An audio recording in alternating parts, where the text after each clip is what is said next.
Donc on est en 2025 là, le quitte en pile bas, n'en pensez nous. Et puis là où fait attaquer une année, il faut difficile pour adapter à année ça pour capable songer dans qui date. Bon apparemment, n'a pas essayé faire effort pour nous toujours adapter 2026 là dans tête nous. Nous tellement pas réalisé grand chose en 2025, c'est ça qui fait nous toujours penser que nous en 2025. Je suis désolé le fait que moi dit 2025 parce que 2025 là c'est une année pour nous enterrer, c'est une année qui vraiment pas utile, c'est une année qui quitte en pile cicatrice. Bon, n'a pas essayé oublier année ça et puis on est en 2026, chaque jour on a fait effort pour 2026 capable répéter. Gagné, yon dit plus là concernant information soumis en balai côté que gros attaque faite et au final bandit tombé. C'est pas yon propagande, mais nous sommes capables de dire d'après information qui arrive jeune nous, gen plusieurs tigres qui ont même été à terre dans 4 batailles qui gagné dans mi-en-balai. Fon dit que à 3h du matin, nèg yo attaqué, bandi armé yo attaqué, force l'audio qui est au niveau de Rozo Plaza, eh bien c'est détonation qui réveille yo, nèg sauté dans dormi, nèg prend manche yo, gen nèg qui frappé, mais c'est pas jou pa yo a. Et au final, nèg yo prend terrain sous bandi yo, eh bien, gagné plusieurs tigres qui étaient à terre. Avant moi, une explication qui t'aime dit non, gagné, ça c'est une annonce. Rendez-vous le 9 janvier prochain pour Zentrailles News. Zentrailles News Haïti. Pas dit ou pas de connaître. Un nouveau créneau sur réseaux sociaux pour la vérité fait écho avec Président Jean Di Marco sans force côté pour nous parler pays avec campagne Joseph. Nous déjà dans campagne nan. Vérité à lever camper chaque jour. Nous pas courir à gauche à droite. N'a prêté dans campagne nan. Zentrailles News Haïti. N'a fouillé zone dans Kalalou sur un nouveau espace analyse, réflexion pour la vérité triompher. Dans le débat public, c'est analyse politique, économique, culturelle, sociale, nationale, pro-internationale, côté parole la présence sans complaisance. En direct sur toute plateforme Zentrailles News Haïti. N'a fouillé zone en Kalalo. 9 janvier 2026. Marquez date là pour pas dire pas de connaître. 9 janvier 2026, c'est pas une date pour Yanis. C'est date lancement officiel yon média digital professionnel. Zentrailles News Haïti. Yon média complet avec des salles rédaction, des studios modernes pour production, information professionnelle. Lancement officiel 9 janvier 2026. M'pas dit plus et puis pas dire pas de connaître. Campagne Marco. Et ils font l'autre route, oui, là. Et ils font l'autre route. Mais moi, bah, la la belle, papa. Bel travail, gros travail. Bon, n'attend lancement émission sous Zentrailles News. Mi-balai, il était 3h du matin le dimanche 4 janvier 2025. Côté que Bandi qui fait partie coalition Vivre Ensemble qui dans ville Mi-balai, eh bien, il y a poté boué dans Rozo Plaza. Songez me dit non que depuis arrivé monsieur UVDO, Unité Village de Dieu, bah, on fait pas le tout, oui. Unité baron pleine non mais unité village de Dieu qui rive en l'air là et bien m'ta capable dit bataille a li changer. OK, bataille a changé et grand pile monde cap poser tête question pour dire est-ce que nèg ça ou pas privon les autant de yo t'a prend Rozo Plaza eh bien Jean nous fait penser à c'est ça que fait dans émission nous soit fait avant émission ça nous demander autorité yo dans gouvernement central là pour capable voyer qui choy. OK, faut que yo voyer matériel pour nèg cap bataille yo. Parce que si yo pas jeune matériel, yo pas capable bataille. Eh bien, 3h du matin, bandi yo attaqué. Yo attaqué, gen qui campé bataille. Bataille. Toute 1h de l'après-midi, journée 4 janvier 2025 là, bataille pirate. Coup de balle pirate. Eh bien, qui ça qui passe, nous connaît. Bandi les bandits. Bandi a toujours les bandits. Bandi pas gagné même formation ensemble avec policier. Eh bien c'est là nèg yo pral quitter pour yo. Bataille, ou ta capable di nèg yo t'es déjà gagné un pied dans 4 batailles ici là. Eh bien sortant de là, policier ont dédoublé. Mon cher en pile ti grain bandit boire de l'eau bouche yo. À chaque bataille toujours gen 2-3 grain bandit qui ont même perdu la vie. Ah ça m'a comprendre non. Chaque bataille toujours une dizaine qui rete. Eh bien on connaît. Vie yo pas servi au grand chose, vie yo pas utile au grand chose.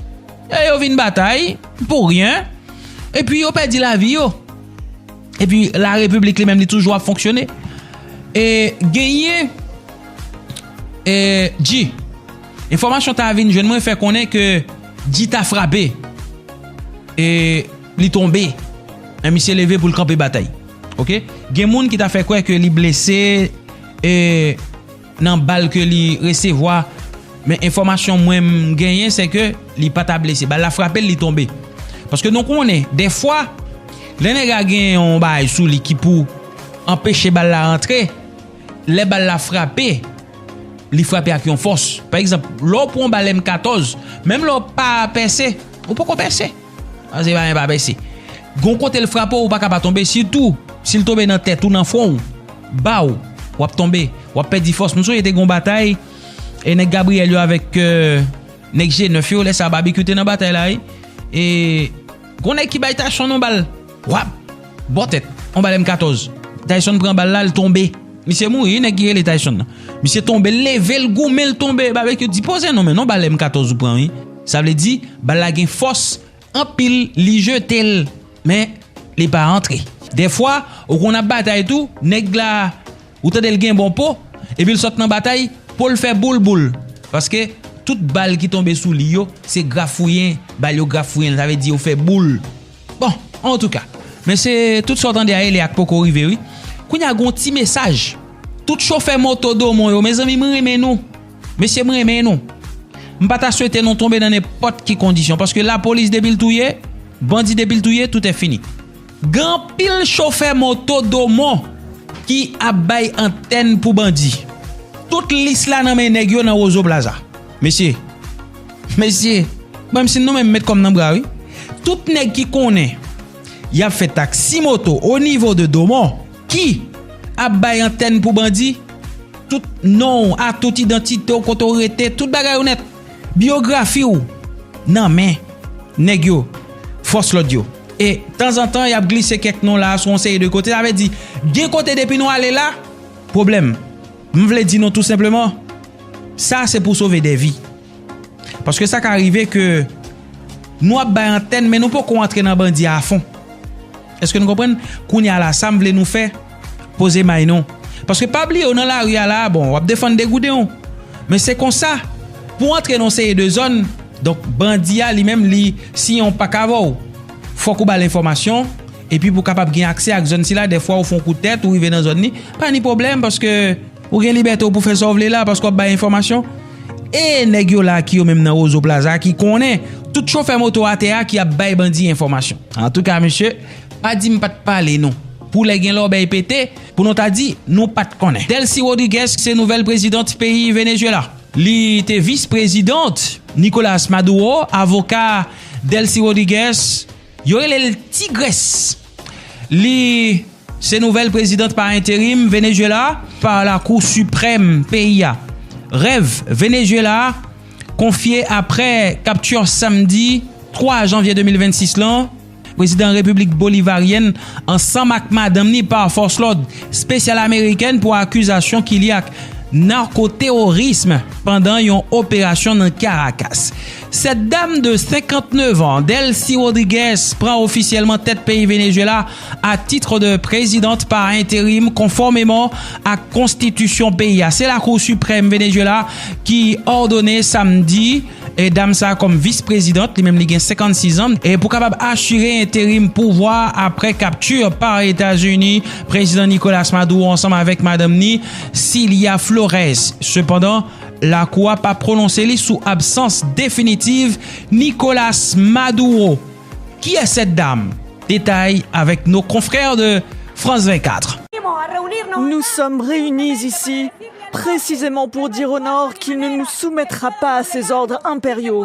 Dénoncer l'impérialisme américain a toujours fait partie de l'ADN politique de Delcy Rodriguez. Un héritage de son père Jorge Antonio Rodriguez, ancien guerriero d'extrême gauche, qui a fondé le parti révolutionnaire Liga Socialista dans les années 70. À 56 ans, la vice-présidente bras droit de Nicolas Maduro est chargée par la Cour suprême vénézuélienne d'assurer l'intérim du pouvoir dans une période de grande incertitude pour le pays. Pour cette avocate de formation, c'est l'aboutissement de plus d'une décennie de dévouement au régime de Maduro. En 2013 et 2014, Delcy Rodriguez occupe le poste de ministre de la Communication et de l'Information avant d'obtenir le portefeuille des affaires étrangères. Les affaires internes du Venezuela sont gérées par les Vénézuéliens. Sa défense acharnée du gouvernement socialiste sur la scène internationale lui vaut le surnom de Tigresse. En 2017, elle devient présidente de l'Assemblée constituante pro-gouvernementale, l'institution contestée qui élargira les pouvoirs de Nicolás Maduro. Face aux irrégularités constatées lors du scrutin présidentiel de 2018, l'Union européenne décide de sanctionner 11 personnalités politiques vénézuéliennes, parmi lesquelles Delcy Rodríguez. Ceux qui imposent ce type de sanctions pensent que nous vivons dans la crainte de celles-ci. Ce n'est pas le cas. Les sanctions individuelles, arbitraires qui nous sont imposées ne nous inquiètent vraiment pas. En 2018, Delcy Rodríguez est nommée vice-présidente et dès 2024, après une nouvelle réélection contestée, Maduro lui offre le ministère des Finances et du Pétrole, un portefeuille crucial pour le Venezuela.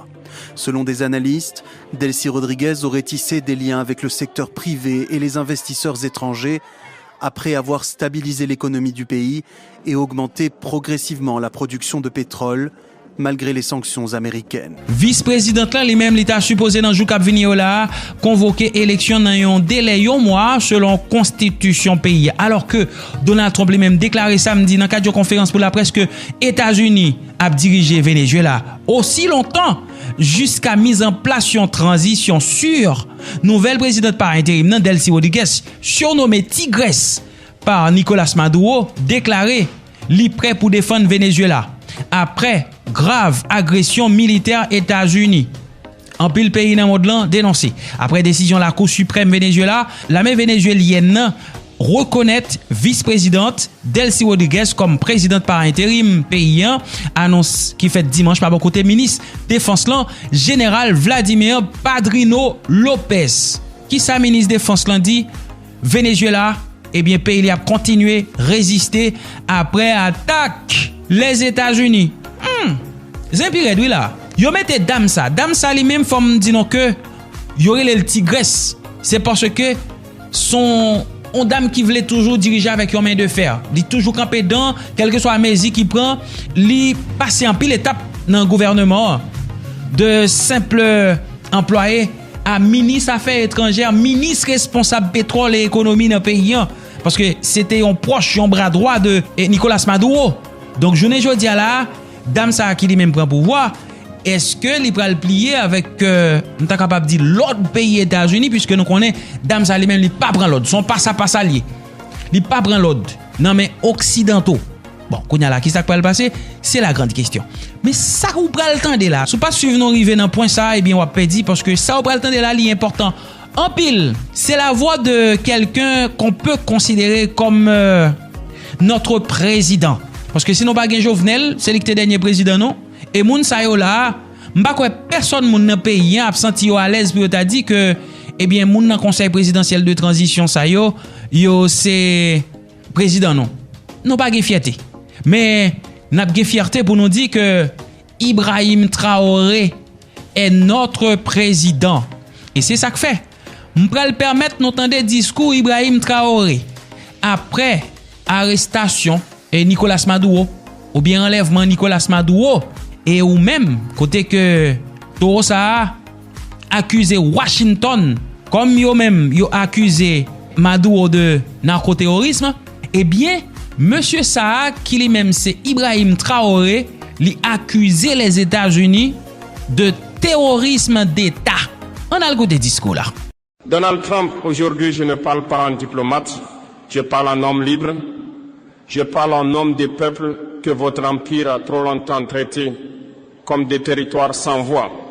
Ce que vous appelez la capture de Maduro, nous l'appelons un enlèvement politique. Ce que vous appelez la loi, nous l'appelons le terrorisme d'État. Oui, terrorisme d'État. Parce que lorsqu'une puissance utilise la force, la peur et la coercition pour humilier un président élu, ce n'est plus de la justice, c'est de la domination. Monsieur Trump, écoutez bien. Quand un président africain est renversé, vous appelez cela une transition. Quand un président latino-américain est capturé, vous appelez cela une opération. Mais quand vos intérêts sont menacés, vous appelez cela la démocratie. 2 poids, 2 mesures. Toujours, aujourd'hui, Maduro. Demain qui? Aujourd'hui, c'est le Venezuela. Hier, c'était l'Irak. Avant-hier, la Libye. Et demain, ce sera n'importe quel pays qui ose dire non. Vous voulez faire croire au monde qu'aucune nation n'est souveraine sans votre permission. Mais je vous le dis clairement, un président n'est pas une proie. Un État n'est pas une chasse gardée. Un peuple n'est pas un troupeau. Ce que vous avez fait au Venezuela n'est pas un message envoyé à Maduro. C'est un message de menace envoyé à tous les peuples libres. Monsieur Trump, vous avez franchi une ligne. Vous avez prouvé une chose au monde entier. La souveraineté, selon Washington, est conditionnelle. Conditionnelle à l'obéissance, conditionnelle au silence, conditionnelle à la soumission. Mais l'Afrique regarde, l'Amérique latine regarde, Haïti regarde, le monde regarde. Et cette fois, nous ne ferons pas semblant de ne rien voir. Dans la prochaine partie, je vais vous dire pourquoi ce geste vous affaiblit plus qu'il ne vous renforce et pourquoi l'ère de l'impunité impériale touche à sa fin. Monsieur Trump, vous croyez que la force, c'est d'arrêter un homme. Vous croyez que la puissance, c'est d'humilier un État devant les caméras. Vous vous trompez. La vraie force, c'est d'être respecté sans menace. Et aujourd'hui, les États-Unis ne font plus peur. Ils inspirent la méfiance. Vous avez confondu autorité et intimidation. Arrêter un président étranger, ce n'est pas gouverner le monde, c'est lui dire « nous n'avons plus d'arguments, alors nous utilisons la force ». C'est l'aveu d'un empire qui n'arrive plus à convaincre. Regardez bien ce que vous avez déclenché. En capturant Maduro, vous n'avez pas isolé le Venezuela. Vous avez réveillé la mémoire collective. La mémoire de l'Amérique latine, la mémoire de l'Afrique, la mémoire d'Haïti, la mémoire de tous les peuples qui savent ce que signifie l'ingérence, le chantage, la punition. Monsieur Trump, l'histoire ne vous obéit pas. Vous pensez écrire l'histoire avec des sanctions, des drones et des menaces. Mais l'histoire, elle ne se soumet jamais longtemps. Chaque empire a cru être éternel. Chaque empire a cru être intouchable. Aucun ne l'a été. Votre message est clair et il est dangereux. Votre message dit ceci, si vous ne coopérez pas, vous serez punis. Mais ce message produit l'effet inverse. Il pousse le peuple à chercher des alternatives, à se détacher de vos systèmes, à construire sans vous. Vous avez perdu l'arme la plus puissante, la légitimité. Sans légitimité, la force devient brutalité. Sans respect, la puissance devient peur. Et la peur, Monsieur Trump, ne dure jamais. Je vous le dis sans menace, mais sans faiblesse. Ce que vous avez fait à Maduro sera étudié, analysé, retenu. Et chaque pays saura désormais que la protection américaine a un prix, la soumission totale.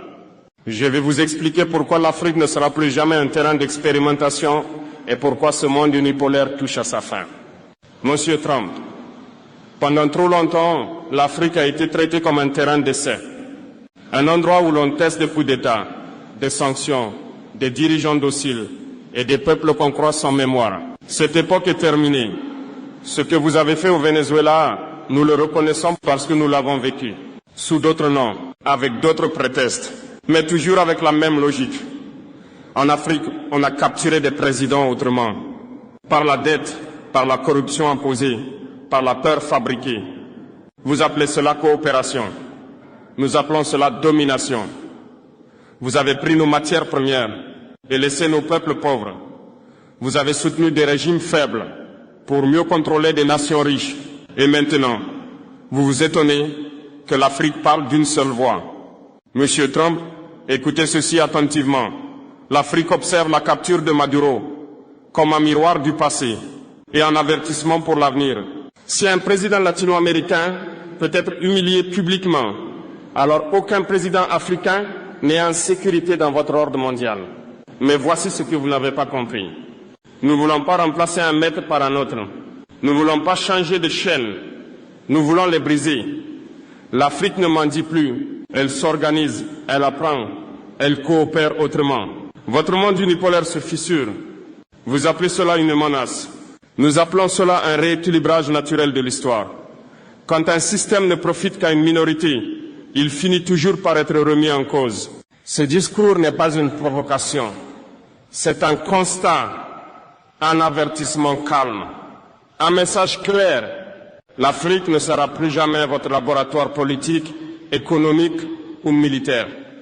Je vais parler d'un peuple qui comprend cette réalité mieux que tous les autres. Haïti. Monsieur Trump, si vous pensez que le monde ne comprend pas ce que vous avez fait au Venezuela, alors regardez Haïti. Haïti n'a pas besoin de rapport. Haïti n'a pas besoin d'analystes. Haïti a vécu ce que vous faites. Haïti a été le premier avertissement, premier peuple noir libre, première révolution d'esclaves victorieuse, et immédiatement puni. Puni pour avoir osé être libre, puni par la dette, puni par l'isolement, puni par l'ingérence permanente. Monsieur Trump, Haïti reconnaît votre méthode. Quand vous parlez de stabilité, Haïti entend occupation.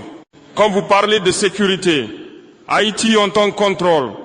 Quand vous parlez de transition, Haïti entend confiscation de souveraineté. Ce que vous avez fait à Maduro, Haïti l'a vu venir. Parce que le scénario est le même de légitimer, asphyxier, isoler puis frapper. Toujours au nom du bien, toujours au nom de la démocratie, mais jamais avec le consentement des peuples. Haïti n'est pas faible. Haïti est entravé. Ce pays n'a jamais été autorisé à respirer librement, à choisir librement, à se reconstruire sans tutelle. Et pourtant, malgré tout, Haïti tient encore. Monsieur Trump, comprenez ceci. Quand vous humiliez Maduro, vous rouvrez une blessure haïtienne. Quand vous niez la souveraineté du Venezuela, vous confirmez à Haïti qu'elle n'a jamais été considérée comme égale. Mais l'histoire a une mémoire. Les peuples que vous croyez brisés sont souvent ceux qui finissent par inspirer les autres. Haïti n'est pas un échec. Haïti est un avertissement ignoré. Monsieur Trump, ce que Washington craint le plus n'est ni un pays, ni un président, ni une armée. Ce que vous craignez, c'est l'unité. Diviser pour régner, votre vieille méthode. Pendant des décennies, vous avez opposé l'Afrique à l'Afrique, l'Amérique latine à elle-même, les Caraïbes à l'isolement. Toujours la même stratégie. Diviser, affaiblir, contrôler. Mais quelque chose a changé. Aujourd'hui, les peuples se parlent. Ils comparent leurs histoires. Ils reconnaissent les mêmes blessures. Et ils comprennent qu'ils ont été traités selon un seul et même modèle. Maduro, Haïti, l'Afrique, le même combat. Ce n'est pas une question de dirigeants. Ce n'est pas une question d'idéologie. C'est une question de dignité collective. Quand vous capturez Maduro, vous ne défiez pas seulement le Venezuela. Vous provoquez l'Afrique, Haïti, l'Amérique latine et tous ceux qui refusent désormais la soumission déguisée. Je ne parle pas de guerre. Je parle d'alignement moral, d'intelligence collective, de refus coordonné, de l'humiliation. Et cela, aucune armée ne peut l'arrêter. Je dirais clairement ce que signifie résister sans se détruire. Et pourquoi la peur change en fin de camp. Monsieur Trump, l'époque des ordres est terminée. Le monde n'est plus unipolaire. Les peuples n'attendent plus la permission pour coopérer. Ils créent des ponts sans vous demander l'autorisation. Ils échangent sans vos sanctions. Ils construisent sans vos conditions. Monsieur Trump, vous avez appris au monde que résister signifiait se battre, se déchirer, se sacrifier. C'est faux. La résistance moderne n'est pas le chaos. Ce n'est pas la violence. Ce n'est pas la haine. La vraie résistance est intelligente. Résister, c'est refuser les règles injustes sans tomber dans les pièges. C'est produire ce que l'on consomme. C'est décider sans tutelle. c'est coopérer sans permission. Vous avez gouverné par la peur, sanctions, liste noire, menaces économiques, pression diplomatique. La peur a été votre arme principale. Mais voici ce que vous n'avez pas compris. La peur fonctionne jusqu'au jour où les peuples n'ont plus rien à perdre. Et ce jour est arrivé. Quand un pays comprend que l'obéissance ne le protège pas, il cesse d'obéir. Quand un peuple voit qu'un président peut être capturé malgré les concessions, il comprend que la soumission est inutile. Résister, c'est se renforcer. Ce n'est pas se fermer au monde. C'est choisir ses partenaires. Ce n'est pas s'isoler. C'est se libérer du chantage. La résistance moderne est économique, culturelle, mentale. Monsieur Trump, la peur change de camp. Avant, le peuple avait peur de Washington. Aujourd'hui, Washington a peur de perdre le contrôle, peur de ne plus dicter, peur de ne plus punir, peur de devenir une puissance parmi d'autres. Ce discours n'est pas une provocation, c'est un mode d'emploi, un message clair au peuple. On peut dire non sans s'autodétruire. Monsieur Trump, vous pensez avoir affaire à des peuples